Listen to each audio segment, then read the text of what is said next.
Oke, baik Bapak Ibu, saudara-saudari yang terkasih, selamat malam, shalom bagi kita semua. Bersyukur kalau pada malam hari ini kita bisa bersama-sama untuk hadir melalui ya, daring, dan ya. kami juga mengucap syukur Pendeta Pendeta Boydo yang sudah hadir bersama-sama dengan kita. Sebelum kita memulai dan sebelum kita akan sharing segala sesuatu, saya minta kesediaan untuk Ibu Deborah Haryono untuk boleh memimpin kita dalam doa sebelum kita mulai ini. Kami persilakan Ibu Deborah. Terima kasih Pak Hat. Mari kita bersatu dalam doa. Tuhan Allah Bapa kami, syukur terima kasih Tuhan untuk kasih setiamu di tengah-tengah kehidupan kami. Sehingga saat ini kami bisa berkumpul di webinar ini untuk mengikuti seminar ini. Tuhan Engkau memperkaya hamba-Mu, Pendeta Boydo, untuk mengungkapkan materi yang akan kami pelajari pada hari ini. Tuhan Engkau yang bersama-sama dengan dia. Dan juga kami berdoa untuk seluruh peserta webinar pada hari ini. Tuhan Engkau yang memberikan Roh Kudus-Mu kepada kami untuk kami bisa mengerti setiap materi yang disampaikan. Kami juga berdoa untuk internet yang kami pakai dan juga cuaca pada hari ini di Medan sedang ada petir dan hujan. Biarlah cuaca ini tidak mengganggu kelas kami di tempat ini. Kami menyerahkan seluruh kegiatan kami hari ini ke dalam tangan-Mu, webinar ini ke dalam tangan-Mu. Kami berdoa dalam nama Yesus Kristus, kami bersyukur. Amin. Amin. Terima kasih.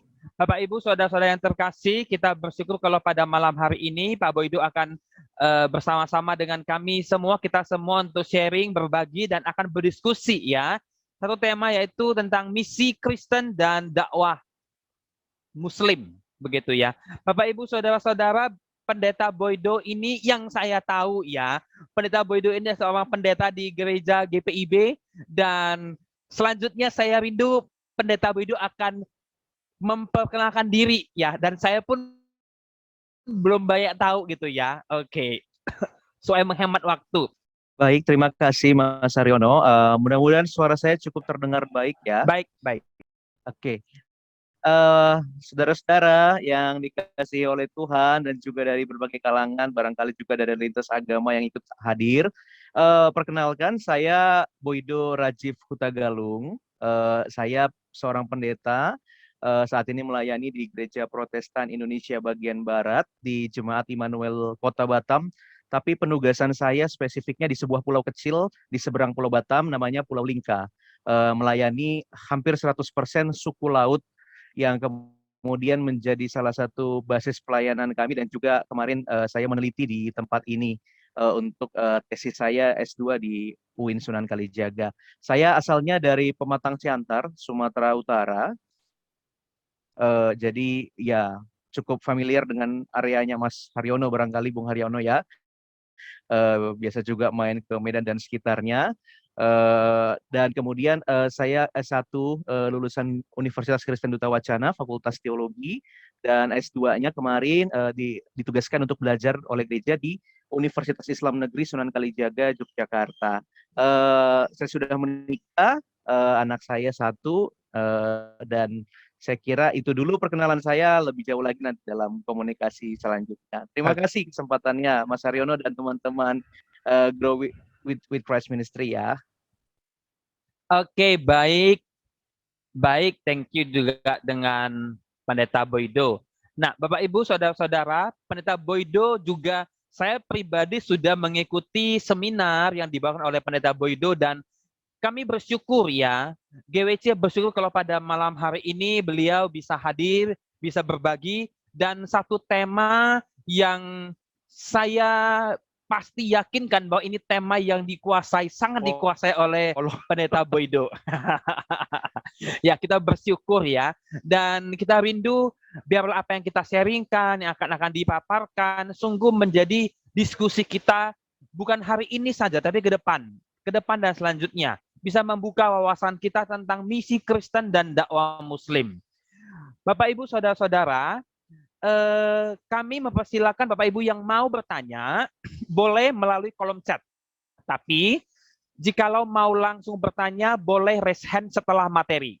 Baik, waktu selanjutnya kami silakan kepada Pak Boydo untuk memaparkan materi. Silakan Pak. Oh,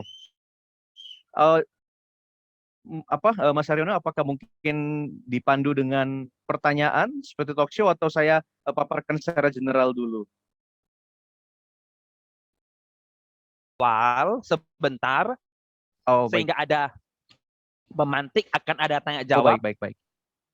Oke, Boleh. secara umum dulu ya. Baik, terima kasih kesempatannya teman-teman. Apa namanya? Jadi ini tema yang cukup sebenarnya cukup sulit untuk dibahas menurut saya karena terkait dengan misi dan juga dakwah itu pemahamannya cukup luas sebenarnya. Saya hanya akan men-sharingkan, saya bukan orang yang cukup pakar di dalam studi misi dan juga dakwah, tetapi saya diberi kesempatan dalam penelitian di S2 kemarin untuk mendalami satu isu yang menjadi menarik buat saya dalam studi saya kemarin, yaitu terkait dengan fenomena kristenisasi dan juga islamisasi yang pernah terjadi di tempat saya melayani saat ini di Pulau Lingka. Dan dengan demikian kemudian saya sedikit belajar agak belajar jauh sedikit lah begitu terkait dengan bagaimana sih proses ternyata di agama-agama itu terjadi pengabaran atau penyiaran agama. Jadi saya mungkin sedikit mulai dengan histori sedikit, agak sedikit boring tentunya kalau ngomongin sejarah, tapi kalau ngomongin sejarah tentang masalah dakwah ini menjadi sangat penting atau sejarah misi karena kita bisa mengerti karakter relasi antar agama di Nusantara di Indonesia itu dengan mengerti dulu situasi atau konteks sejarahnya begitu. Kita nggak bisa langsung main dari teks Alkitab atau teks Al-Quran dan juga hadis karena ada konteks sosial yang harus diperhatikan.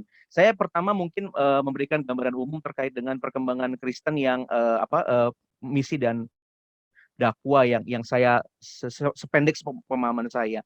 Jadi kalau yang namanya misi dan dakwah itu pemahamannya cenderung cukup beragam di antara agama Kristen ataupun juga di antara teman-teman kita Islam. Ya, kalau dikatakan dia orang Kristen aja ya, sekarang kadang-kadang itu terjadi polarisasi antara pemahaman yang saya nggak terlalu suka sebenarnya, tapi ya kenyataannya orang masih suka mengkutupkan antara kelompok yang ekumenis dengan Injili dan seterusnya.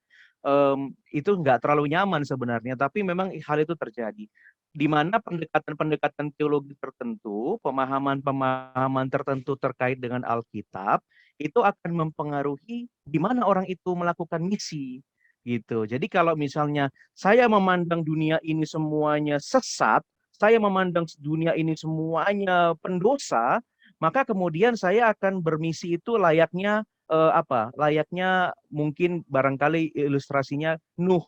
Wah, saya harus masuk ke dalam bahtera karena dunia ini akan celaka. Jadi saya masuklah ke bahtera. Saya masuk bahtera supaya saya selamat. Kalau kalian mau masuk ya masuklah di bahtera begitu.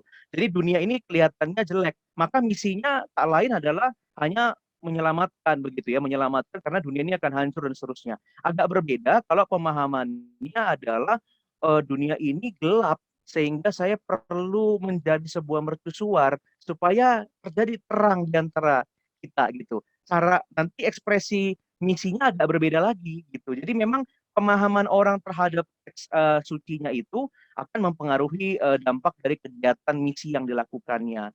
Nah, jadi misalnya saya mau katakan yang mungkin saya fokuskan pada malam hari ini adalah misi atau pekabaran Injil atau bahasa lainnya ada misi ya, misi, pekabaran Injil, evangelisasi. Kalau kami di GPIB tidak menggunakan istilah itu lagi, misi masih ada sebagai paradigma, tapi kami di GPIB itu menggunakan istilah pelayanan dan kesaksian, karena ada kesadaran tertentu bahwa istilah pekabaran Injil secara kultural di Indonesia agak sedikit membawa paradigma yang buruk terkait dengan hal itu.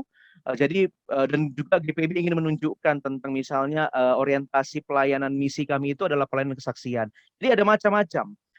Misi di dalam kekristenan itu ada beberapa model. Yang paling sering muncul itu adalah misi yang dipahami sebagai usaha untuk memberitakan tentang Kristus, tapi juga untuk melakukan konversi agama.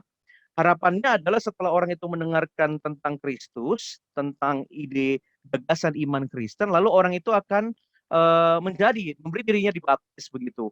Dan ini biasanya menekankan secara setengah ya, bukan saya bilang tidak tepat, tapi menekankan secara setengah amanat dari Matius pasal 28 itu ya, yang Great Commandment itu. Pergilah, jadikanlah semua bangsa muridku, lalu kemudian baptislah. Iya, kalau dibaca cuma sepotong nanti ngertinya gitu. Tapi kalau dia baca utuh sampai yang atasnya di pasal 22 atau di pasal 25, pengertiannya udah nggak cuma hanya tentang bagaimana membaptis orang gitu, mengkristenkan orang, itu nanti jadi berbeda gitu. Nah, ini yang paling sering terjadi tentang proses kita bermisi, lalu targetnya pemenangan jiwa, tapi sebenarnya lebih dari pemenangan jiwa, yaitu menambah jumlah pengikut Kristen, church planting atau penanaman gereja-gereja, dan itulah kemudian yang menjadi isu yang sangat berat di tengah-tengah konteks pluralistik. Tapi ada juga yang mendefinisikan misi itu sebagai pewartaan kabar baik dalam masyarakat yang sifatnya pluralistik, yang tujuannya adalah agar manusia hidup lebih baik, manusia itu hidupnya manusiawi, beradab, memanusiakan manusia, di mana di sini inti misi atau pekabaran Injil itu adalah tentang mewartakan kerajaan Allah dalam upaya membuat manusia menjadi lebih manusiawi, membuat manusia lebih mencintai lingkungannya, dan itu lebih holistik pemahamannya. Jadi macam-macam, ada yang parsial menurut saya, ada yang dia holistik.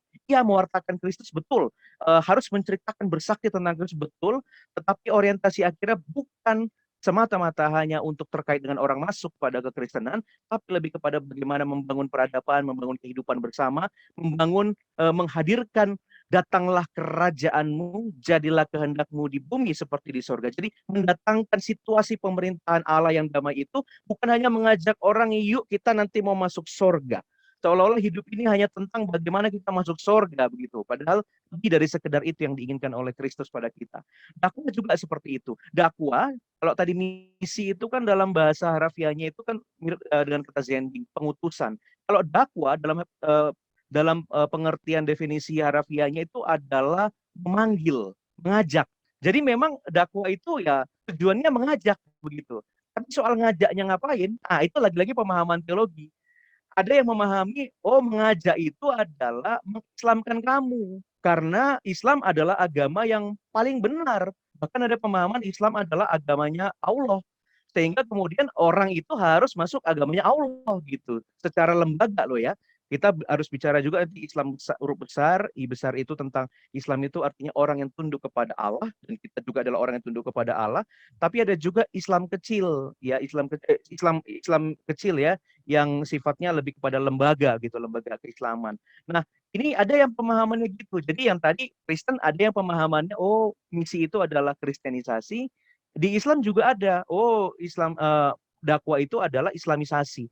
Tapi ada juga teman-teman misalnya yang pendidikan di UIN gitu ya, atau banyak sekali teman-teman Muslim yang lain mendefinisikan dakwah itu lebih dalam, lebih luas, yaitu upaya memanggil saudara-saudara untuk beramal makruf nahi mungkar. Jadi untuk menjauhkan segala yang jahat dan melakukan banyak kebaikan demi mewujudkan semangat mereka yang mereka imani, yaitu mewujudkan Islam yang rahmatan lil alamin, yang menjadi rahmat bagi semesta.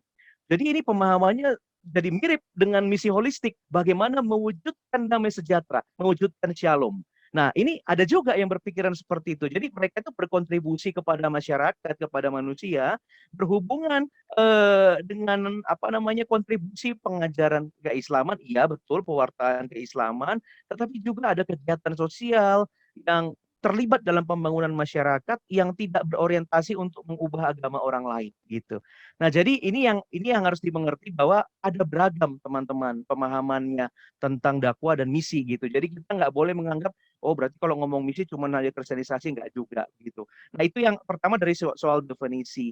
Nah, jadi bisa dikatakan kita Kristen dan Islam itu punya karakter yang mirip, di mana kita sama-sama meyakini bahwa agama kita itu, keyakinan kita itu kita terpanggil untuk menyebarkannya, untuk men-sharingkannya, untuk menceritakannya. Dan itu memang karakter agama Kristen dan Islam itu punya karakter yang cukup boleh dikatakan aktif untuk melakukan itu. Di pemahaman Islam itu bahkan mereka beritakanlah satu ayat saja gitu ya, meskipun hanya satu hari satu ayat begitu ya. Jadi ada pemahaman semangat seperti itu. Nah, jadi memang kalau terlihat dari beberapa agama lain, misalnya agama-agama yang karakternya agama dharmik ya, Hindu, Buddhism, sebenarnya mereka juga punya watak misi, tetapi mungkin tidak segencar kelihatannya lah gitu ya, tidak segencar dengan yang kekristenan dan juga Islam. Itu singkat tentang definisi dan juga karakter penyiaran agama di antara kedua agama.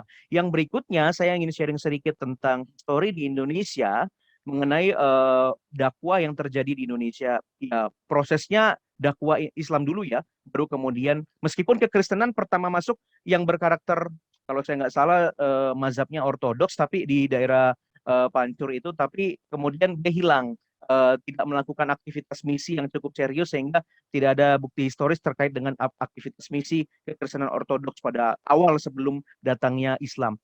Islam yang masuk ke Indonesia yang sejauh ya sependek pemahaman yang saya dapatkan dalam studi saya, dakwah Islam ini memang boleh dikatakan salah satu teori yang dominan di dalam studi Islam di Indonesia Nusantara itu adalah masuknya Islam ke Indonesia secara damai atau penetration pacific.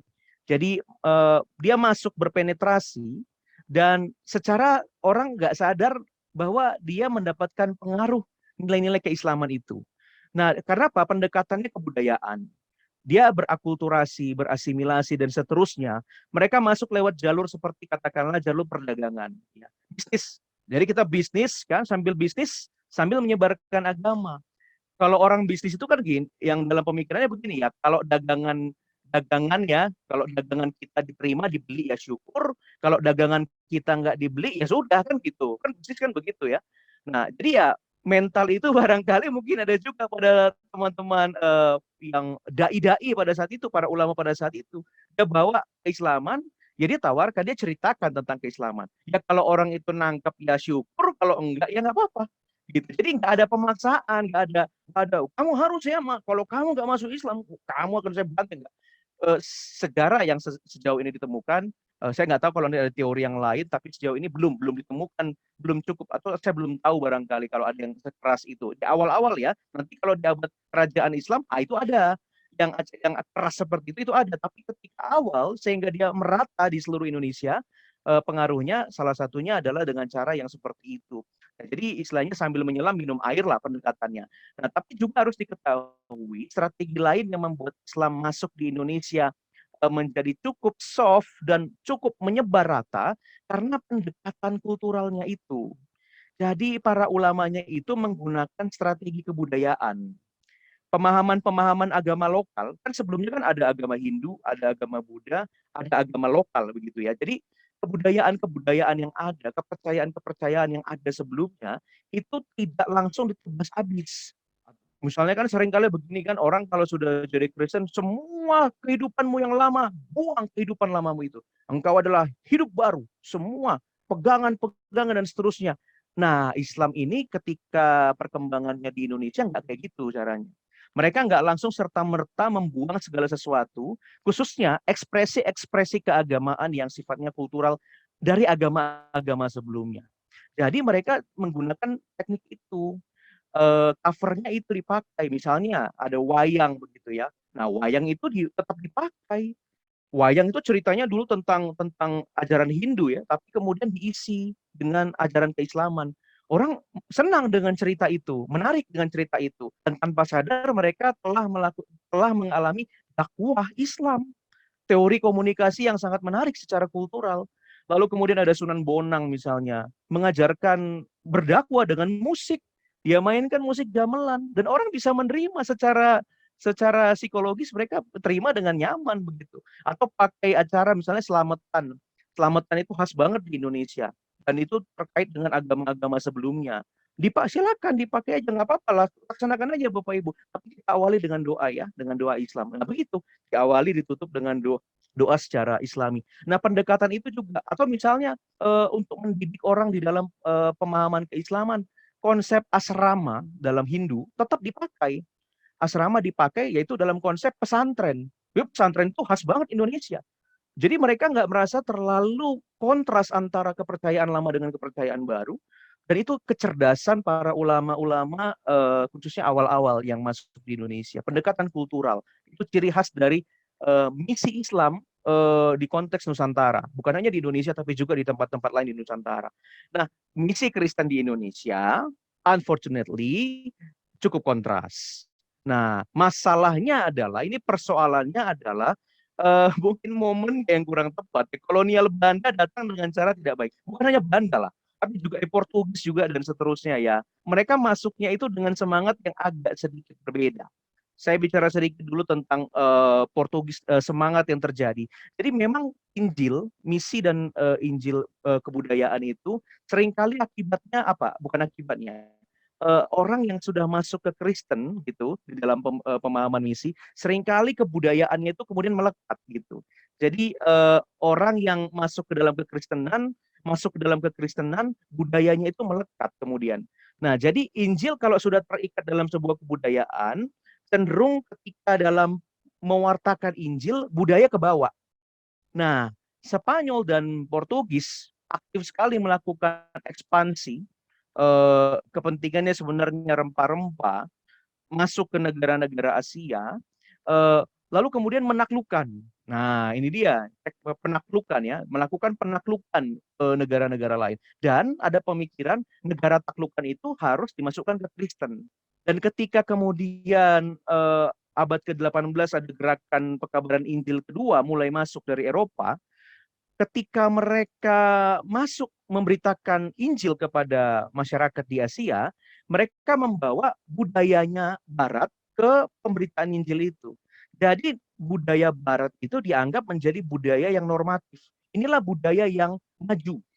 Kenapa? Karena budaya kami ini sudah diterangi oleh cahaya Kristus. Jadi budaya kami ini ideal.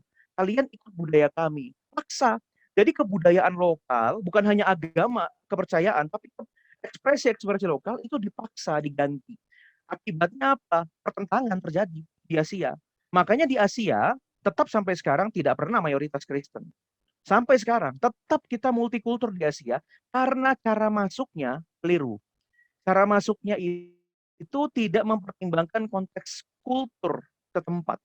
Nah, dipaksakan kulturnya Barat. Padahal dulu Barat itu ya ketika Injil diterima di Barat, ya akhirnya mereka bisa bercampur dengan budaya Barat. Ketika mau ke Asia, budaya Asia disuruh buang, pakai Barat aja. Nah, baru abad ke-20 nanti muncul kesadaran, gereja-gereja merasa penting bahwa oh ternyata selama ini kita salah caranya. Baru kemudian diperhatikan konteks lokal, di mana Injil diberitakan. Baru kemudian ada kesadaran, oh ternyata berteologi itu harus berdialog dengan konteks lokal ya. Kita harus memperhatikan juga bahwa di kebudayaan itu ada jejak-jejak Allah. Nggak boleh sombong dong, seolah-olah kan dunia ini kan berjalan paralel. Israel ada, tapi Cina juga ada. Tapi Afrika juga ada. Masa Tuhan hanya memperhatikan satu bangsa, lalu kemudian sini Tuhan tidak hadir, berproses bersama dengan mereka, menuntun mereka ke dalam perangnya dan seterusnya. Kenapa kita harus berfokus hanya pada satu titik gitu? Ini kan harusnya terjadi dialog antara semua ini gitu. Mulailah terjadi perubahan paradigma, lalu kemudian di Barat pendekatannya jadi agak berbeda. Saya dengar akibat dari perubahan paradigma itu kemudian di Barat studi yang mata kuliah misiologi dan juga evangelisasi kemudian istilahnya diganti menjadi teologi interkultural. Sementara kita masih berpikir misi itu adalah kayak Barat yang abad 16, abad 18. Oh, karena kita masih istilahnya apa? Kalau kami punya anekdot di GPIB karena GPIB cukup kuat tradisi kolonial Belanda dalam dulu ya. Jadi bilang bapak kami yang di Belanda kayak begitu. Jadi kita harus mengacu bapak kami yang di Belanda. Kan dia kayak begitu kemarin gitu. Itulah misi yang betul. Kalau enggak kita nggak mungkin ada gereja di sini. Jadi kita terpola sana. Sementara di Barat sudah meninggalkan kan begitu. Mereka sudah maju 20 tahun, kita masih beromantika dengan masa lalunya mereka. Nah, itu yang terjadi. Belanda masuk ke Indonesia dengan cara yang agaknya kontras sekali. Beda sekali dengan caranya Islam masuk. Jadi makanya kemudian karena caranya kurang baiklah begitu ya. Ada kepentingan utama terkait dengan rempah-rempah. Jadi ada kepentingan ekonomi di situ. Ada kepentingan penguasaan politik di situ. Ketika dia masuk, wah langsung ingin merebut. Udah merebut sumber daya, itu konflik nanti. Merebut, menguasai lokasi, konflik. Nah, beda banget. Islam datang kan pelan-pelan, kawin-mawin, pakai budaya. Sementara Kristen masuknya nggak ada pakai kawin-mawin. Itu harus ikut Kristen. Kalau enggak, ya udah kerja paksa dan seterusnya. Akibatnya buruk stigmanya, keburu buruk pandangan. Padahal ada misionaris-misionaris yang tulus, yang nggak punya kepentingan ekonomi seperti itu, yang memang ingin memberitakan Kristus, tapi udah keburu pandangannya jelek di situ. Nah ini yang mengakibatkan akibatnya mungkin ya salah satu teori yang mengatakan agama Kristen menjadi sangat sulit berakar di konteks Indonesia dan baru belakangan teologi kontekstual baru menjadi bagian dari semua gereja. Itu pun nggak semua, masih ada juga yang gayanya terlalu barat sekali, memaksakan budaya barat dan membuang sama sekali kebudayaan-kebudayaan lokal. Nah ini yang menjadi masalah di situ. Nah saya kira ini yang menjadi salah satu story yang menjadi persoalan kita. Hal yang terakhir mungkin Mas Haryono, nggak bisa semua saya sampaikan, nanti mungkin kita dalami dalam diskusi ya. Hal yang terakhir yang ingin saya sampaikan ini adalah memang masalahnya adalah sering terjadi keributan gitu ya, konflik gitu di era masa kini. Ketika orang Kristen melakukan misinya, melakukan pekabaran Injil, lalu kemudian yang Islam juga melakukan dakwahnya di tengah-tengah kehidupan masyarakat, gitu, konflik begitu yang terjadi. Nah, penyebaran agama itu kemudian berakibat konflik itu kenapa? Ada banyak faktor. Jadi pertama-tama tadi saya katakan, kenapa kalau orang melakukan pemberitaan Injil bisa jadi masalah? Orang melakukan dakwah jadi masalah. Karena memang ada beberapa pemahaman yang harus dipahami. Bahwa ternyata orang yang mengabarkan Injil atau orang yang melakukan dakwah itu nggak selamanya dia murni hanya ingin memberitakan kabar itu. Ada kerinduan, dan ini sangat natural. Kalau kita ingin memberitakan sesuatu yang baik, kita ingin orang yang mendengar berita itu kan mereka juga ikut dalam kelompok kita. Saya kasih contoh gini, mungkin nggak terlalu pas, tapi logika saya yang terbatas ini ginilah cara memikirkannya. Mas Haryono dengan tim GWCM ini ingin membuat konten bermanfaat, ya kan? Mereka bikin kelas mingguan gitu. Tapi kan pasti ada ekspektasi kan Mas Haryono, tentunya ekspektasinya apa? Mudah-mudahan followers kita makin banyak nih, gitu kan. Kalau boleh kita join lah, gitu, gabunglah sama kita, gitu. Jadi teman-teman yang kita berbagi terus kan itu kan keinginan kita kan murni-murni aja, begitu niatannya, begitu. Tapi ada kerinduan, wajar lah. Kalau kita ingin followers kita banyak, gitu. Penganutnya kalau di agama adherence-nya, penganutnya banyak, begitu. Nah, jadi persoalannya macam-macam. Kenapa Mas Haryono pengen supaya followersnya banyak? Mungkin alasan teologis. Saya ingin, misalnya gitu ya, saya pura-puranya membaca pikiran Mas Haryono. Saya dan tim ingin menjadi berkat untuk orang lain. Ini motivasinya teologis, ya kan? Kenapa dia ingin orang banyak follow dia, subscribe, dan seterusnya? Oh, karena saya ingin menjadi berkat buat orang lain. Teologis, api-api aja sampai di situ. Lalu kemudian ada juga yang begini. Kenapa ingin supaya banyak followersnya? Psikologis alasannya. Ya kan saya pengen juga punya banyak temen, kan enak kalau rame gitu kan, jejaring sana sini. Masa kita sepi sih, apalagi masa pandemi. Saya ingat GWCM ini kan muncul di situasi pandemi, ingin membuka jejaring kemana. Psikologis, kenyamanan berkomunitas. Wajar dong, orang kalau pengen ada pengikutnya biar bisa berkomunitas kan nggak enak sepi aja. Saya Kristen sendiri misalnya gitu kan. Nah, lalu yang berikutnya adalah mungkin ada pertimbangan sosial politik. Ini kenapa Mas Haryono dan tim ingin banyak followersnya? Supaya konten-kontennya bisa mempengaruhi mempengaruhi perubahan di masyarakat. Dan kalau bisa, ini bisa jadi salah satu forum edukasi virtual yang dipertimbangkan dengan sungguh-sungguh oleh gereja dan masyarakat. Mas Haryono, saya di sini tertulis koneksi unstable. Apakah saya aman-aman saja di sana? Saya yang unstable. Unstable. Baik. Ya, saya lanjutkan. Silakan aja. Jadi silakan. itu alasan yang sosial politik, ingin banyak pengikutnya karena ingin kita punya pengaruh, punya power gitu. Sampai situ wajar-wajar aja. Ya, kita juga ingin membawa perubahan. Atau juga ada yang perspektifnya ekonomis. Saya nggak tahu kalau apakah mungkin teman-teman punya pemikiran seperti ini. Saya ingin follower saya banyak supaya ya bisa memberikan pemasukan lah bagi tim. Nanti kalau misalnya di YouTube subscribernya banyak, yang like banyak kan, wah ini bisa monetize nih. Bisa banyak nih duitnya. Apalagi kalau kita bikin event-eventnya berbayar kan dapat duit kita. Nah, macam-macam kan pemikiran. Kenapa kita ingin anggota kita banyak? Dalam agama juga seperti itu penyebaran agama ini. Keinginan penyebaran agama itu ternyata diikuti juga beberapa faktor lain. Misalnya begini, kenapa Islam atau Kristen ingin supaya pengikutnya banyak? Ada yang alasannya murni teologis misalnya. Karena menjadikan semua orang masuk ke dalam agama kami, itu adalah keinginan dari Tuhan kami.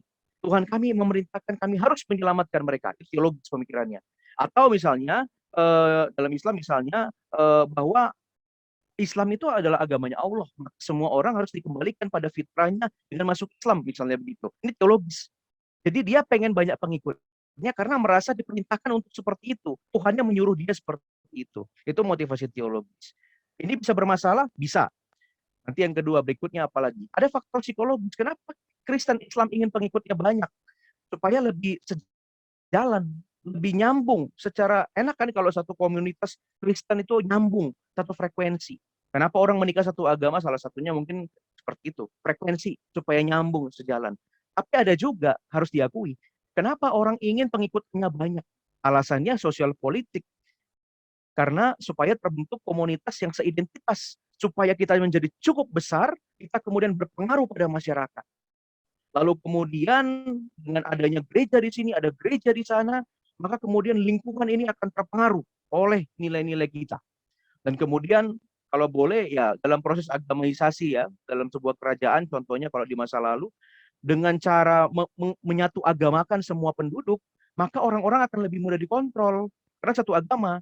Jadi gampang dikontrol. Ini motivasi ternyata politis. Kenapa mau dimasukkan ke agama Kristen? Supaya gampang dikontrol. Kenapa dipaksakan supaya dia masuk Islam? Supaya gampang dikontrol. Dan kemudian dikendalikan oleh narasi-narasi keagamaan. Kalau udah satu agama kan, kalau dipakai ayat-ayat tertentu kan, oh iya juga ya, gampang dikontrol. Dan yang terakhir, salah satu faktor yang besar juga, kenapa orang ingin pengikutnya banyak, agamanya banyak, itu faktor ekonomi. Kenapa? Kalau dengan masuknya orang ke agama atau ke gereja saya, maka persembahan banyak. Saya banyak dong, gitu. Gereja saya bisa bikin banyak hal dong. Akhirnya kemudian penginjilan sebanyak-banyaknya supaya secara ekonomi banyak, gitu. Motifnya nanti bilangnya gini, demi pekerjaan Allah, kita mau ini kita butuh dana besar, gitu. Iya, betul. Sisi lain, tapi di sisi lain kan mensejahterakan para pelayan-pelayannya. Ada motivasi kayak begitu. Jadi artinya apa? Orang yang melakukan pekabaran Injil itu, sorry to say, nggak semuanya murni pure teologis, nggak semua. Pasti ada juga faktor-faktor pertimbangan-pertimbangan lainnya, dan faktor-faktor itu berpotensi abadi mengakibatkan konflik. Mau motivasi apapun itu, motivasi kita teologis pun bisa berakibat konflik. Contohnya gini, ada orang yang punya pemahaman, saya ingin memberitakan Injil karena saya memahami agama saya ini adalah agama yang benar dan sejati, dan agama yang lain ini tidak benar. Ini namanya klaim tunggal. Nah, ada juga yang punya pemahaman bahwa orang-orang di luar itu sesat, tidak kudus. Maka saya ingin membawa mereka ke dalam kekudusan. Ini klaim kekudusan tunggal. Saat kita berpikir seperti itu, orang lain dengar, apa mereka nggak tersinggung? Wih, sombong betul. Merasa dia paling benar gitu. Merasa dia paling kudus. Konflik kan? Konflik pastinya. Tapi ada juga yang tersentuh. Iya ya, selama ini saya berdosa. Selama ini saya salah jalan. Selama ini saya tidak tahu kebenaran. Itu ada juga yang kayak gitu. Convert dia. Lalu kemudian memaki-maki agamanya yang lalu. Gitu. Ada yang memang tersentuh, tapi kebanyakan tidak tersentuh kalau kita sombong secara teologis. Wah, ini sesat. Kebenaran hanya pada ini. Oke lah pemahaman imanmu seperti itu, tapi ketika di ruang publik sampaikan apa dampaknya? Konflik. Jadi motivasi teologis murni pun bisa konflik kita. Kenapa kita bisa ribut saat kita berdakwah? Ya karena pemikiran teologisnya seperti itu. Kalau misalnya faktor yang lain, misalnya katakan faktor misalnya dulunya misalnya ya, orang kan nggak selalu siap dengan perubahan. Dulu biasanya berjabatan sama tetangga biasa aja. Tapi setelah dia berubah pindah agama Islam dengan pemahaman tertentu, wah nggak mau lagi tuh jabatan tangan. Ini soal konsep mahram katanya, nggak muhrim gitu. Nah, jadinya nggak mau lagi. Nah, karena wah ternyata kalau keluarga saya pindah agama, akibatnya jadi sangat kayak begini ya. Akibatnya orang jadi konflik. Udah, jangan, nggak boleh ada keluarga yang pindah-pindah agama. Jadinya kayak gitu tuh, fanatik. Nah, tidak siap karena apa? Ada perubahan-perubahan. Dulunya rutin ikut ritual keluarga, keluarganya biasa kasih sesajen misalnya gitu. Dulu nggak ada masalah, tapi begitu pindah agama tertentu, mohon maaf, saya nggak bisa. Itu kafir, itu syirik. Wah, keluarga merasa, wah kok kayak gini ya. Nah, akibatnya karena tidak siap menerima perubahan, pasti konflik. Jadi, sorry to say memang, setiap kali pekabaran Injil ataupun dakwah, potensi konflik itu pasti akan ada. Pasti akan ada. Jadi jangan, ya boleh dikatakan ya, memang pasti akan ada gitu. Sekarang persoalannya adalah tentang bagaimana kesiapan kita menyikapi situasi itu dan meminimalisir dampak-dampak negatifnya. Kalau berharap semua orang bisa dilakukan menerima Injil, wah sulit itu. Semua orang siap untuk menerima dakwah Islam, wah itu sulit gitu. Pasti akan ada penolakan. Jadi ya memang harus bersiap untuk ada konflik. Tapi jangan sampai membuat konflik yang besar di tengah-tengah negara yang multikultur ini. Pemahaman misinya menurut saya yang nanti mungkin harus dipikirkan, harus dikembangkan, harus diperdalam bahwa ini lebih dari sekedar menambah jumlah pengikut. Saya mungkin di awal ini dulu karena sudah panjang lebar saya sampaikan hampir setengah jam saya menyampaikan pemikiran saya. Nanti dalam diskusi mudah-mudahan kita bisa coba eksplor lagi Mas Haryono. Oke, terima kasih untuk awal yang bisa kita dengar bersama. Sebelum ke Bapak Boston Sinaga ya, saya ingin bertanya satu pertanyaan pertama. Kenapa tadi ada disinggung soal bermasalah tentang Islam dan Kristen, kemudian ada Buddha, Hindu, dan agama yang lain. Pertanyaan saya, Islam dan Kristen sangat agresif sekali. Lebih agresif dibandingkan agama-agama yang lain. Ada. Salah satu contoh adalah, my family itu hanya saya only me. Yang lain tidak. Jadi ketika mulai pengabaran, ketika dalam kehidupan sehari-hari kelihatan ketika saya lebih agresif secara natural, nggak tahu kenapa dibandingkan yang lain yang ya santai aja, yang nggak begitu, ya lu gua, sedangkan saya sendiri nggak bisa nih, lu harus jadi seperti gua, tapi itu muncul gitu loh, muncul naturally gitu kan. Nah, lama-kelamaan kan bisa menjadi gesekan yang cukup berarti. Meskipun bukan antara Islam dan Kristen, tapi dengan yang lain, nah itu bisa timbul masalah begitu. Pertanyaan saya sederhana, kok agresif sekali sih begitu? Baik, Mas Haryono. Oke, ini mungkin nanti teman-teman yang lain bisa menambahkan apa yang jadi pendapatnya. Tapi kalau saya semangat itu ya, spiritnya Kristen dan juga semangatnya Islam yang cenderung agresif begitu ya. Saya sih bahasanya semangat begitu, semangat untuk melakukan itu. Walaupun nggak semuanya juga yang seperti, tapi ada kebanyakan begitu. Menurut saya ini pengaruh pemahaman teologinya. Boleh nggak sih kalau di Buddha itu dibilang teologi ya? Pemahaman keagamaannya lah saya bilang ya, karena mereka tidak punya konsep yang terlalu spesifik mengenai teos itu. Jadi Hindu dan Buddha yang sependek pengenalan saya, mereka punya pemahaman keagamaan yang cenderung toleran sekali terhadap keberadaan agama lain. Hindu mengakui kan adanya beragam jalan. Sependek pengetahuan saya. Kalau saya keliru nanti teman-teman yang lain yang lebih paham tolong dikoreksi saya, mohon maaf. Tapi sepengetahuan saya begitu. Mereka mengakui beragam jalan dan beragam manifestasi Tuhan. Sehingga mereka respect sekali dengan Kristen dan Islam yang punya pemahaman yang berbeda dengan mereka, karena mereka juga, keluarga saya yang Hindu punya macam-macam gitu ya, yang menjadi orientasi dalam peribadahan mereka, dan mereka biasa merayakan hal itu. Saya sendiri, keluarga saya multi agama juga. Kakek saya, papanya mama saya dari agama Sikh. Jadi yang pakai sorban, yang orang Punjabi ya, mungkin familiar dengan yang di Medan banyak sekali yang seperti itu ya.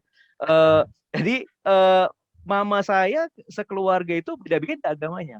Kakaknya Islam, yang di tengah dari sekian bersaudara itu ada agama Sikh, lalu kemudian sebagian besar tapi memilih ikut sama mamanya karena Kristen gitu. Dan Sikh juga sangat toleran terhadap itu karena memang punya pemahaman yang boleh dikatakan toleran terhadap keberadaan agama lain, dibiasakan dan juga memang punya pemahaman seperti itu. Sehingga kemudian dari segi penyebaran agama, Hindu cenderung tidak terlalu mempermasalahkan dakwah ataupun misi selagi orang itu menyebarkan agama tidak menghina. Pengecualian kalau menghina. Jadi kalau kita menghina Hindu atau kemudian melakukan tindakan-tindakan yang tidak berkenan, tentu mereka akan protes. Tapi mereka tidak agresif ya karena itu ya. Silakan saja begitu. Kalau Buddha ya menurut saya sepengetahuan saya sih Buddha itu aktif ya mengabarkan sebenarnya membabarkan dharma gitu ya kalau dalam bahasanya teman-teman Buddhis. Tetapi mereka relatif tidak memaksakan orang untuk pindah agama. Itu aja gitu ya. Mereka tidak memaksakan ya ada juga sih di daerah tertentu yang memang cukup keras ada. Tapi kebanyakan yang kita temukan, apalagi di Indonesia, tidak memaksakan orang untuk pindah. Apalagi mereka kan penekanannya pada rasionalitas ya, kepada kesadaran.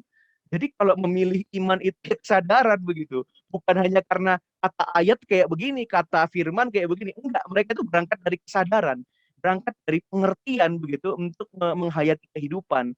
Jadi semangatnya tidak terlalu berlebihan untuk mengkonversi orang ke dalam agama tersebut. Nah, ini yang saya kira mungkin jadi inti jawabannya adalah tergantung pemahaman keagamaannya tentang tugas pemberitaan agama atau penyiaran agama. Dan juga tergantung teologi agama-agamanya kalau bahasa Kristennya. Kalau teologi agama-agamanya ada banyak jalan, tentu dia akan fair aja gitu, biasa-biasa aja. Tapi kalau dia hanya satu jalan dan itu mutlak, ya pasti perang gitu dalam wacana misinya. Saya kira begitu Mas Haryono. Oke, sangat. Nanti mungkin teman-teman bisa menambahkan ya. Baik, saya minta kesediaan yang sudah raise hand Bapak Boston Sinaga. Bapak Boston Sinaga bisa di-unmute aja, bisa langsung bertanya kepada Bapak Pendeta Boido. Silakan. Yang lain bisa antri ya. Silakan Pak Boston. Iya. Silakan. Belum di-unmute, Pak.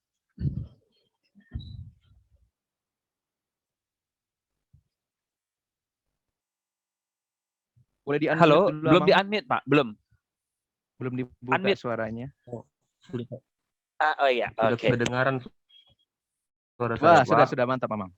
Sudah. Jadi saya ingin menambahkan sedikit aja tentang pada malam hari ini, webinar kita pada malam hari ini tentang misi dan dakwah dalam Kristen dan Islam. Jadi ada satu buku, ada pengarang buku yang berjudul tentang Transforming Mission. Dalam bukunya David J. Box tahun 1991. Dia berpendapat bahwa istilah misi ini dalam bahasa Latinnya adalah Missio Dei. Kalau kita melihat bahwa dalam misi ini ada 3 misi, Missio Christi, Missio Dei, dan juga Missio Ecclesia. Nah, jadi itulah gambaran dari misi. Kalau katakan bahwa Missio Dei ini adalah pengutusan dari Allah, artinya bahwa David J. Box ini dalam transforming mission ini, dia berpendapat bahwa misi ini sebagai gerakan perubahan, atau bisa kita katakan bahwa paradigma baru mengenai misi, menegaskan bahwa pemilik misi ini adalah Allah sendiri yang menghendaki keselamatan semua orang. Terkadang kita bahwa kita sudah diadopsi, kita sudah terkungkung bahwasanya misi itu adalah milik gereja sendiri. Bukan. Itu menurut pendapat David J. Box. Tetapi pemilik misi itu adalah Allah sendiri. Mohon maaf, Bapak. Jelas kok, saya jelas. Jelas. Oke, salah. Jadi saya yang salah. Bisa saya lanjutkan lagi, Pak? Boleh. Oke, jadi bahwasanya kita sudah terkungkung, sudah diadopsi, bahwasanya pemilik misi itu adalah gereja. Salah sebenarnya itu. Tapi pemilik misi itu adalah Allah sendiri. Karena apa saya katakan bahwa Allah sudah menghendaki bahwa keselamatan itu kepada semua orang. Gereja bukanlah pemilik misi, melainkan yang mendapat misi, ia menerima tugas pengutusan. Nah, inilah pendapat dari David J-Box.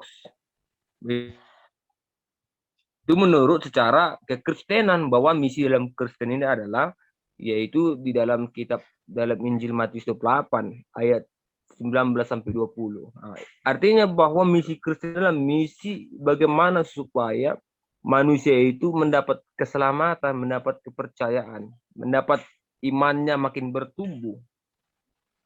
Dan juga orang Kristen juga dengan sepenuh hati peduli terhadap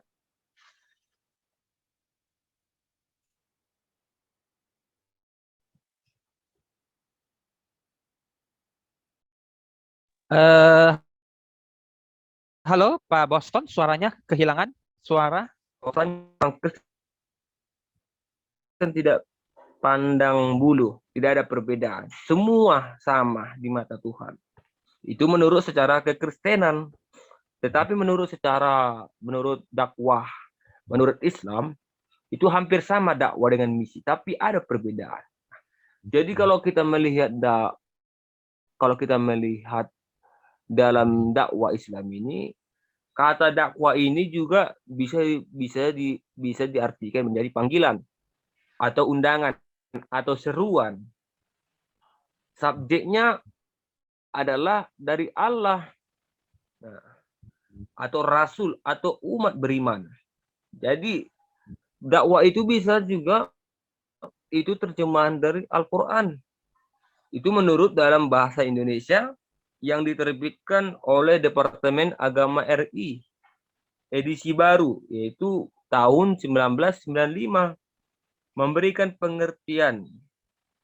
Kalau kita melihat dalam dakwah Islam, dalam surah Yunus ayat 10 sampai 25, dia berkata bahwa Allah menyeru, buka kurung, manusia ke Darussalam atau surga, dan menunjuki orang yang dikehendakinya kepada jalan yang lurus. Selanjutnya juga terjemahan dari Al-Hadid 57 ayat 8, dan mengapa kamu tidak beriman kepada Allah, pada Rasul menyeru kamu supaya kamu beriman kepada Tuhanmu. Dalam surat An-Nahl ayat 16 sampai 125 digambarkan juga seruan sebagai berikut. Serulah, buka kurung, manusia kepada jalan Tuhanmu dengan hikmah dan pelajaran yang baik, dan bantahlah mereka dengan cara yang baik. Sesungguhnya Tuhanmu dialah yang lebih mengetahui tentang siapa yang tersesat dari jalannya, dan dialah yang lebih mengetahui orang-orang yang mendapat petunjuk. Artinya bahwa dalam pendapat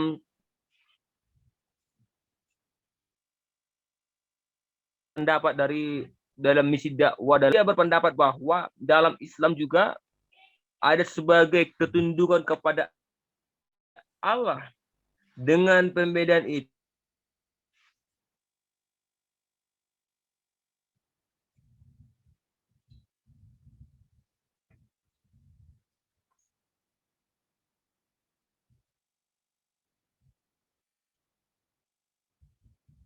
orang-orang masuk Islam atau tidak bukan urusan manusia.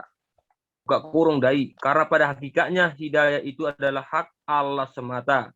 Itu menurut oleh Nurkolis Masjid.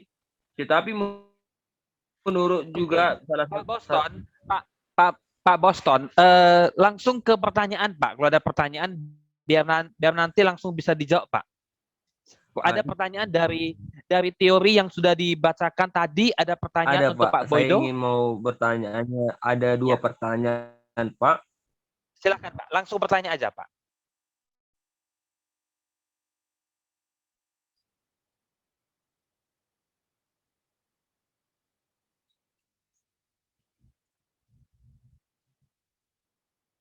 Halo. Yang kedua. Iya. Sorry, Pak. Sorry yang tadi pertama belum kedengaran, Pak. Yang pertama belum Baik kedengaran. Pak, saya akan ulangi lagi Pak ya. Ya. Bagaimanakah selayaknya misi dan dakwah dipahami dan diwujudkan dalam masyarakat kita yang majemuk? Apakah sudah Oke. jelas pertanyaan saya, Pak? Jelas. Yang kedua, Pak. Yang kedua, Pak, kemanakah orientasi dari hidup beragama yang penuh tanggung jawab dan menjalankan misi atau dakwah secara dewasa itu di tengah-tengah masyarakat plural di Indonesia? Apakah sudah Oke. pertanyaan saya, Pak? Jelas. Terima kasih, Pak. Terima kasih untuk Bapak pertanyaannya. Jadi misi dan dakwah di tengah-tengah kehidupan masyarakat yang majemuk, ya. Indonesia sebagai masyarakat yang sangat-sangat majemuk, dan kedua orientasi terhadap kehidupan beragama yang bertanggung jawab di tengah-tengah Indonesia yang majemuk juga.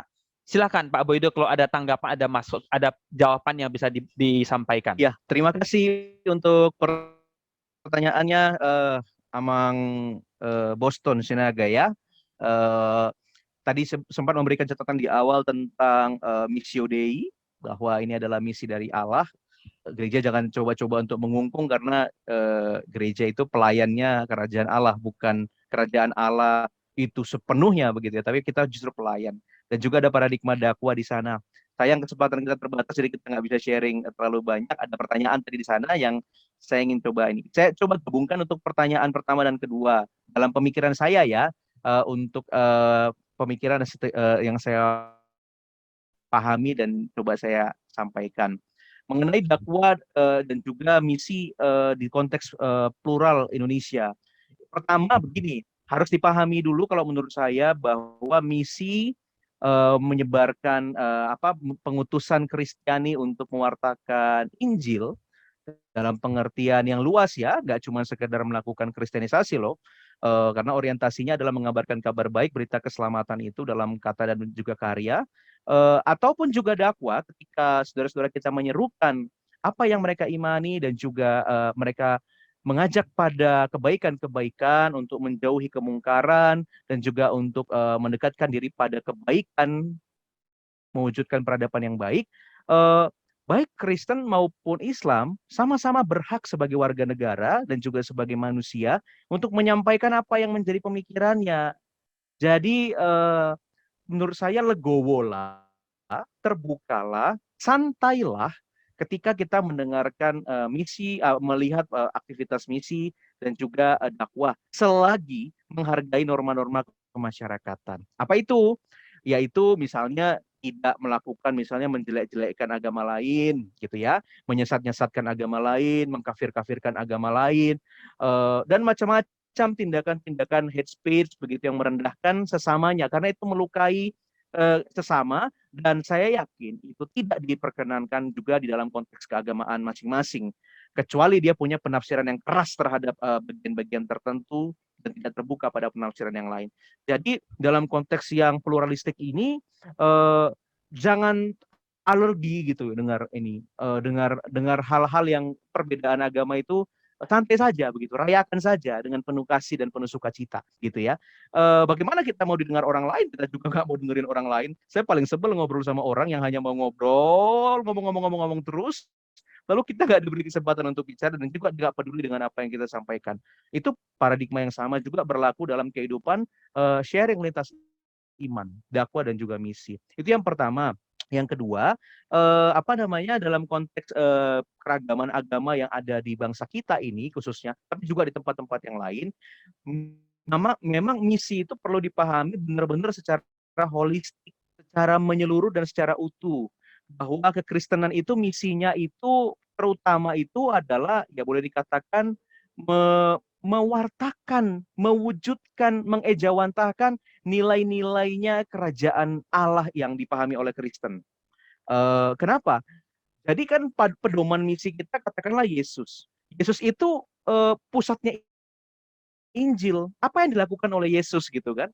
Yang dilakukan oleh Yesus itu bukan soal tentang meyahudikan. Ingat loh, Yesus itu Yahudi ya pada saat dia ada di dunia. Dia bukan meyahudikan orang lain atau mengkristenkan orang lain dalam pemikiran kelembagaan. Yang dia lakukan itu adalah mewartakan kasih, ya, memperhatikan kebutuhan-kebutuhan sosial mereka yang dimarginalkan, yang dipinggirkan, melakukan tindakan penyembuhan bagi mereka yang sakit, ya, karya kesehatan, dan juga melakukan hal-hal yang sifatnya membangun, mentransformasi kehidupan. Maka kemudian itu yang menjadi orientasi yang saya kira penting untuk terus digaungkan. Ketika kita diutus, yang ditiru itu ya Yesus gitu, bukan dalam harafiahnya, tapi esensinya itu yang kita lakukan. Jangan melulu pikirannya tentang followers dalam pengertian jumlah dan jumlah begitu. Nanti orang akan curiga, Anda ini kadang-kadang cari followers ini tujuannya apa ini? Apakah untuk dimonetize jemaatnya atau untuk apa? Esensi pembangunan tubuh Kristus itu bukan hanya soal itu yang saya pikir kita perlu pahami. Jadi misi itu perlu memperhatikan konteks Indonesia yang memang multikultur dan multireligi. Karena kita ini tidak sedang dalam kondisi yang harus hadap-hadapan antara agama secara buruk begitu ya. Maka misi yang kontekstual menurut saya seperti yang dikatakan juga Wesley Arya Raja itu ya dalam salah satu tulisannya, misi yang kontekstual untuk Indonesia itu ya misi yang memperhatikan dialog antara agama, yang memperhatikan bahkan dikerjakan membangun kehidupan yang baik itu, membangun kehidupan yang damai itu bersama dengan agama lain. Jangan berpikir kita yang akan membawa kebaikan untuk agama lain. Iya bagus, tapi agama lain juga bisa membawa pengaruh yang baik untuk kita dalam kebersamaan untuk mewujudkan shalom itu. Jadi misinya bersama-sama. Nah saya kira mungkin ringkasnya seperti itu, di mana keadilan, hak asasi manusia, kesejahteraan, kelestarian lingkungan, kerukunan itu bisa terjadi. Kita bisa kerjasama untuk mewujudkan itu. Dan itu yang akan membawa damai sejahtera itu adalah yang seperti itu. Saya kira itu yang harus kita lakukan di konteks pluralistik yang ada di Indonesia. Tanpa mendegradasi kebenaran firman Tuhan. Kecuali kita hanya menekankan ayat tertentu yang kita jadikan landasan untuk melakukan kristenisasi, maka kemudian kita harus bicara, dalilah dulu konteks ayat Alkitab yang kau kutip, dalamilah dulu teologi yang mendasarinya, dan ingat Alkitab itu juga perjanjian lama, perjanjian baru, semuanya punya konteks, dan semuanya saling melengkapi. Jangan hanya mengutip satu ayat untuk membenarkan atau melegitimasi tindakan-tindakan yang parsial. Saya kira begitu. Oke, demikian tanggapan dari Pendeta Boydo. Selanjutnya dari Pak Christian yang sudah raise hand akan bertanya langsung kepada Bapak Pendeta Boydo. Kami persilakan kepada Pak Christian untuk langsung bertanya.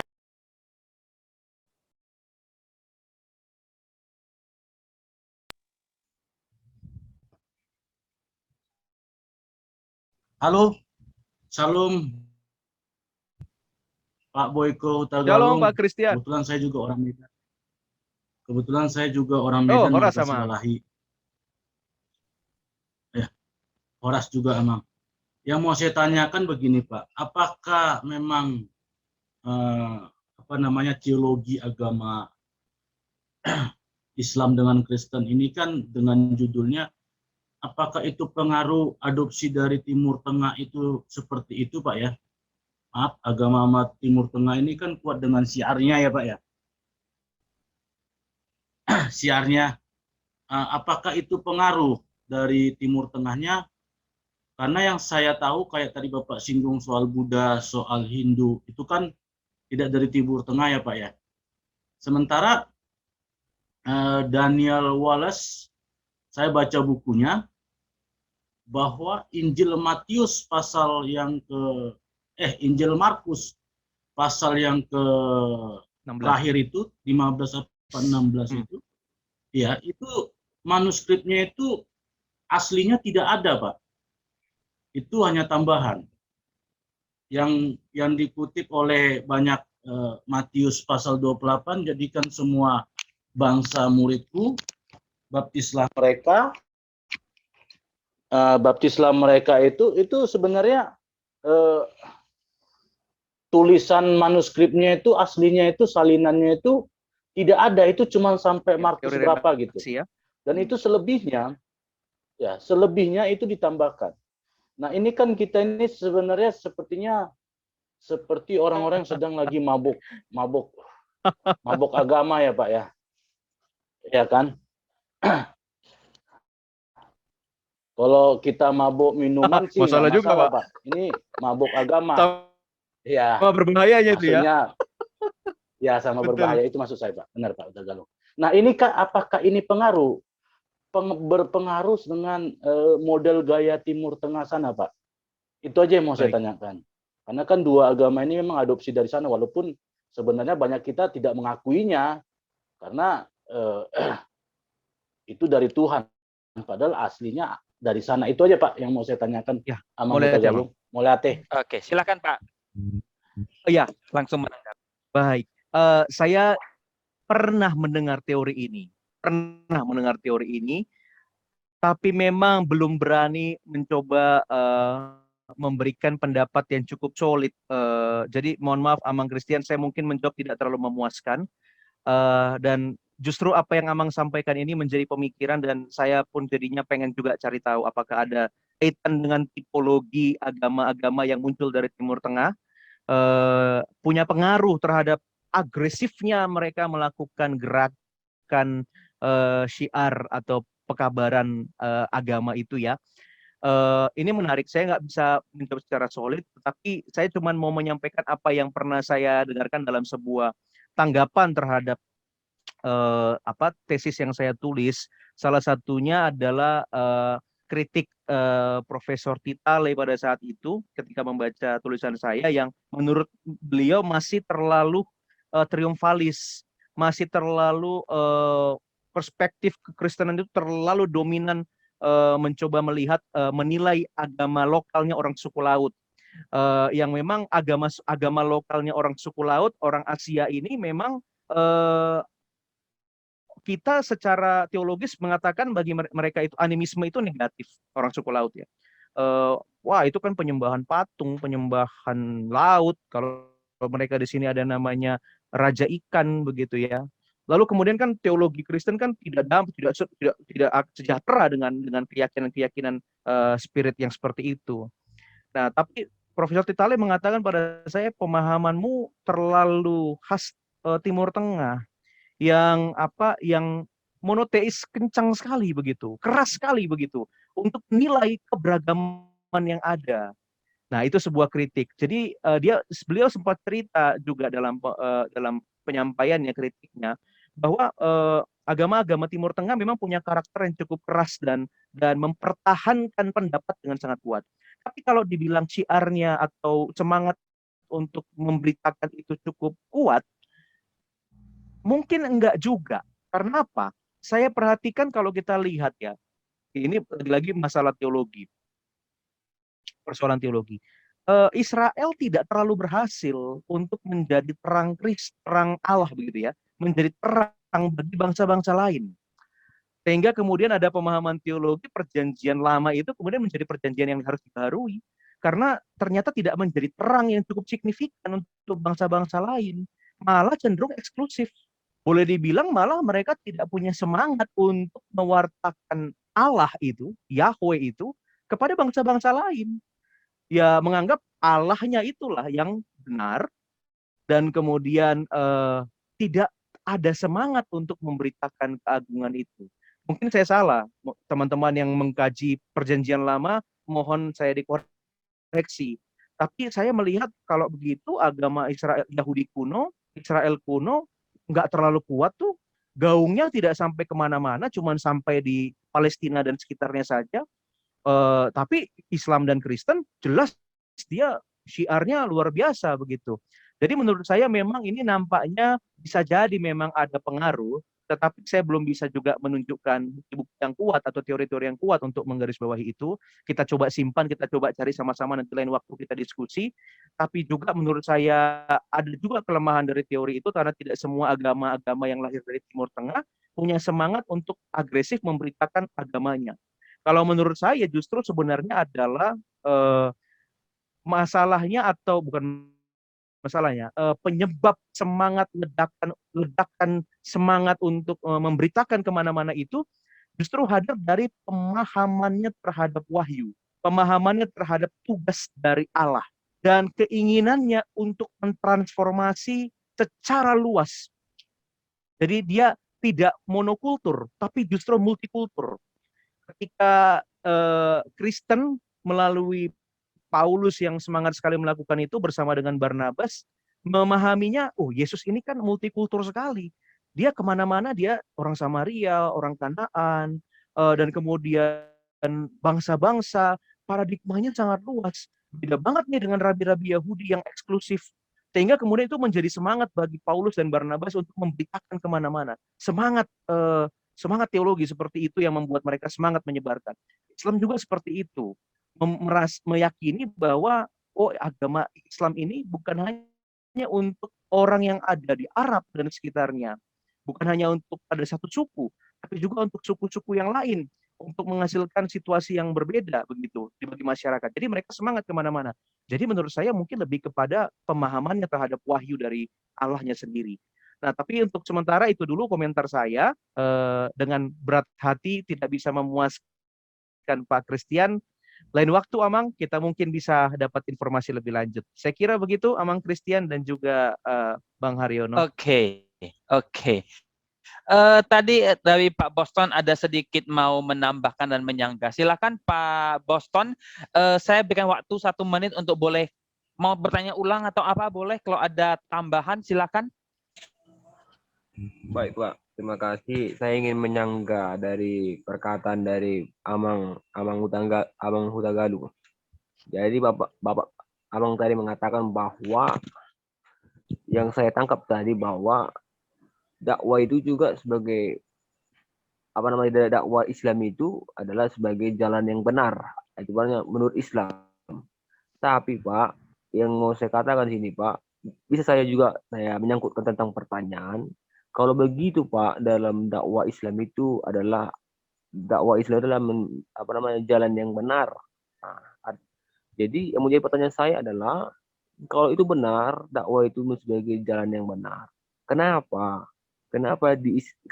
Islam terkhusus di Nusantara ataupun dalam tanda kurung kita katakan dulu ISIS, teroris itu. Kenapa dia berpedoman kepada agama itu sendiri, ibaratnya mengatasnamakan agama untuk melakukan kejahatan.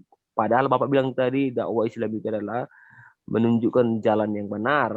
Berarti seakan-akan bahwa saya dalam pikiran saya sendiri, ya mana mungkin dakwah Islam itu jalan yang benar. Kalau saya melihat di dalam televisi, di TV One, ISIS selalu di mana-mana selalu menggoncangkan dunia. Nah, itu aja yang saya sangka Pak. Terima kasih. Terima kasih. Oke, terima kasih. Kita hold dulu Pak Boleh. Boydo sebelum menjawab. Ini ada satu pertanyaan yang sangat relate banget dengan pertanyaan yang kedua ini. Khususnya pertanyaannya ini adalah penjangkauan terhadap suku-suku pesisir. Suku-suku di perbatasan. Di daerah tempatnya pelayanan Pak Boydo juga salah satu daerah perbatasan. Kemudian saya juga pernah pergi ke Tanjung Balai Karimun, perbatasan juga dengan Batam. Kemudian saya juga pernah ke Sibu, di mana di bawahnya adalah Sibu Malaysia, di bawah ada Kalimantan yang sangat-sangat saya melihat konteks di sana tanda kutip adalah pertarungan antara pembangunan antara gereja dengan musola. Itu sangat bersaing begitu.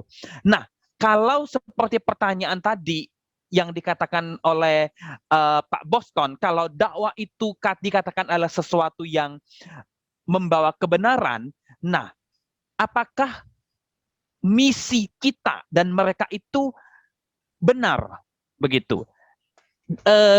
Tapi mungkin saya sendiri tahu bahwa dalam Islam saya pun ada banyak penafsiran, ada yang garis keras, ada yang Islam sangat toleran sekali, seperti Gus Durian dan lain sebagainya. Ya, itu bisa kita bagi. Tapi itu mungkin pertanyaan dari Pak Bosman bisa direlatekan dengan pertanyaan yang pengabaran Injil di daerah-daerah terluar yang sangat gesekannya kelihatan banget dibandingkan di daerah kota.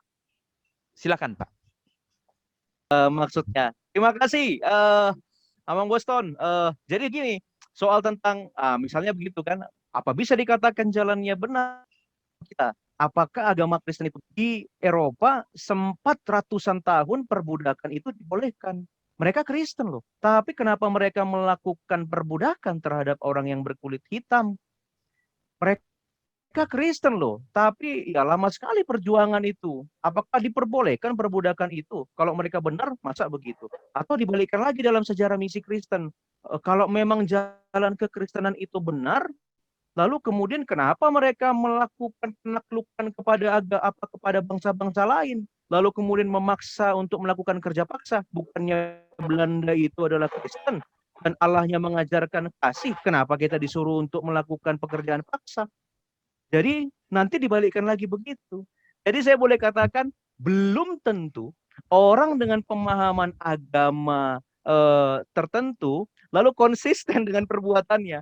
Jadi saya kira itu yang menjadi kritiknya Gandhi ketika dia mau masuk ke gereja, lalu kemudian dikatakan, ini kulit hitam, kulit berwarna nggak boleh di sini, di sana, cari gereja yang lain, katanya begitu. Lalu kemudian Gandhi mengatakan apa? Saya nggak mau jadi pengikut, menjadi orang Kristen, karena ternyata orang Kristen belum tentu sama dengan Kristusnya. Begitu juga saya katakan dengan yang teman-teman Muslim yang garis keras itu, mereka ada yang mengikuti jalan-jalan yang terorisme seperti itu, ya mereka menafsirkan demikian secara keras, dan ada banyak sekali ulama yang bisa menentang penafsiran-penafsiran mereka, tapi mereka ya itu yang mereka pegang. Dan lebih daripada itu bukan murni soal agama, tapi karena ada politik di situ, ada kekuasaan yang mereka ingin lakukan. Teror yang mereka lakukan itu akan menjadi faktor utama mereka terkait dengan masalah ekonomi. Itu isu nasional global yang sangat luar biasa, karena ISIS itu lebih dari sekedar masalah agama. Itu masalah politik, kerjasama global untuk menteror bangsa-bangsa karena ada uang di situ. Jadi itu terlalu luas kita bicarakan, tapi setidaknya tanggapan saya begitu. Lalu bagaimana dengan masyarakat 3T ya, tertinggal dan perbatasan Indonesia? Jadi memang yang saya amati khususnya di sini ya, di Pulau Lingka dan sekitarnya, wilayah-wilayah terluar atau remote area ini ya, yang di kepulauan ini bisa dikatakan kalau pakai istilahnya lainnya tuh sasaran empuk bagi proses misi. Saya sharing sedikit berarti Mas Haryono ya tentang penelitian saya ya, yang ada di Pulau Lingka dan juga sekitarnya. Iya, jadi silakan. Orang pulau di Kepulauan Riau ini, mereka itu tinggalnya di atas sampan. Jadi bisa saudara-saudara bayangkan dengan pemikiran kota-kotaan kita, kalau ada orang hidup di atas sampan sehari-harinya, itu kan tinggal. Nah itu kemudian orang pendeta ini kemudian menceritakan tentang mendalami kehidupan masyarakat suku laut itu, lalu kemudian menarik hati suku laut itu, lalu kemudian bercerita tentang agama. Nah, proses dialog tentang apa yang dipercayai sang pendeta dan apa yang dipercayai oleh orang suku laut itu, kemudian ternyata menghasilkan seorang suku laut ini tertarik untuk masuk. Dari satu orang dulu masuk di agama, lalu kemudian orang yang masuk ke Kristen ini mengajak pendeta ini menjumpai kepala suku laut. Ya, jadi salah satu motif kemarin itu adalah dengan konversi atau perubahan agama bagi kepala suku. Lalu kemudian kepala suku meminta anak-anaknya atau cucu-cucunya untuk juga pindah agama. Jadi ini kan motif kekuasaan nih. Belum tentu semua satu suku itu percaya sebenarnya. Jadi karena itu kemudian ternyata misi itu bisa terjadi kayak begitu. Kepala sukunya yang dikonversi semuanya ikut. Dampaknya ada negatifnya karena tidak semua betul-betul loyal pada kekristenan dan masih tetap mengikuti kepercayaan agama sukunya. Itu memang fenomena yang terjadi. Lalu kemudian tidak berapa lama, nah Orde Baru kan punya semangat untuk mengagamakan semua orang yang agamanya tidak dimasukkan dalam agama resmi. Teman-teman mungkin pahamnya pada saat itu ada agama resmi menurut Orde Baru. Nah kemudian proses agamaisasi versi yang lain, agama yang lain. Nah, dan itu terjadi dengan model yang lain pula. Model yang dilakukan adalah terjadinya apa?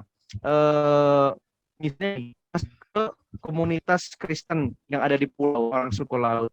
Lalu kemudian mengajak pelakunya di anak-anak ini untuk kesehatan, bagaimana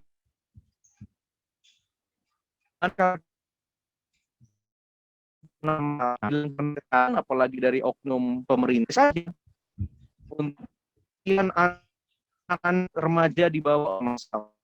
Nah, di sana kemudian ternyata diminta setelah sunat itu untuk mengucapkan kalimat 2 syahadat. Nah, ini motif lain, model lain dari upaya Islamisi dengan cara ya ternyata belum tentu orang itu sungguh-sungguh mengimani, lalu kemudian ada trik-trik untuk menambah jumlah anggota. Nah, ini menarik. Lalu kemudian ketahuan dan akhirnya konflik terjadi antara Kristen dengan Islam di antara dua pulau Lingka dan juga Pulau Bertam. Lalu kemudian Islamisasi kemudian berlanjut lagi dengan model yang lain. Caranya bagaimana?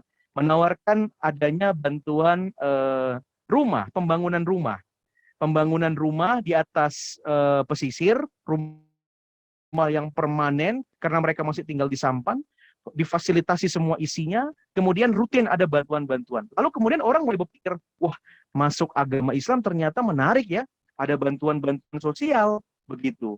Nah, yang Kristen untuk mengimbanginya bagaimana supaya jangan berpindahan anggota jemaatnya? Juga bikin sembako. Jadi ini kontestasi antara Kristen dengan Islam demi mempertahankan umat, justru dengan cara-cara yang seperti itu ada masa-masa seperti itu terjadi. Jadi memang ada kontestasi yang terjadi, boleh dikatakan bukan hanya kepentingan teologis, tapi juga ternyata kepentingan untuk menjaga umat tetap dalam jumlah yang banyak, supaya tetap ada identitas kekristenan atau identitas Islam di situ. Itu yang kedua yang terjadi, yang saya amati dalam penemuan penelitian saya ya. Akibatnya nggak rukun, karena ada situasi seperti itu. Dan agama yang dihayati, baik dari yang Islam ataupun yang di Kristen, boleh dikatakan tidak mendalam. Karena ternyata motivasinya, ada yang motivasi pengkristenan dari kepala suku, ada yang Islamisasi dengan cara pemberian fasilitas, jadi nggak pernah dengan sungguh mereka beriman dengan baik. Yang ketiga, dampak model dari pekabaran Injil di daerah-daerah pinggiran seperti ini adalah dengan cara menjelekkan agama sebelumnya, kepercayaan sebelumnya. Jadi kepercayaan mereka terhadap lingkungan ya, laut dan seterusnya itu kemudian bumi hanguskan sama sekali, diganti sama sekali. Karena dianggap itu tidak sesuai dengan kekristenan, tidak sesuai dengan Islam. Tapi buruknya, ini yang saya bilang tadi, masuknya secara keras, baik Kristen ataupun Islam, ketika mengakarkan diri di situ tidak memasuki budaya-budaya lokalnya. Sehingga kemudian budaya lokal itu diberangus sama sekali dan akibatnya masyarakat menjadi kehilangan identitas. Mereka nggak ngerti mereka itu suku yang seperti apa. Mereka tidak punya kekasan lagi sebagai suku laut. Kenapa? Karena datangnya agama membumi hanguskan kebudayaan mereka. Diam-diam mereka masih ingin menghidupkan budayanya. Tapi mereka sudah kehilangan karena mereka sudah ditakut-takuti, nggak boleh ini, nggak boleh itu. Jadi kedatangan Kristen dan Islam mengakibatkan budaya lokal tergerus. Akibatnya boleh dikatakan, masa begitu caranya melakukan penginjilan? Kita melakukan penginjilan tapi kita berangus kebudayaan lokal. Berarti kita kan tidak mendukung kekayaan Nusantara ini. Harusnya kan Islamisasi ataupun Kristenisasi ramahlah terhadap budaya, memperhatikan hal-hal itu. Nah, dari chat ini langsung aja terakhir, karena juga kita sudah jam 9 juga. Ini dari chat, ada pertanyaan, kita langsungkan saja.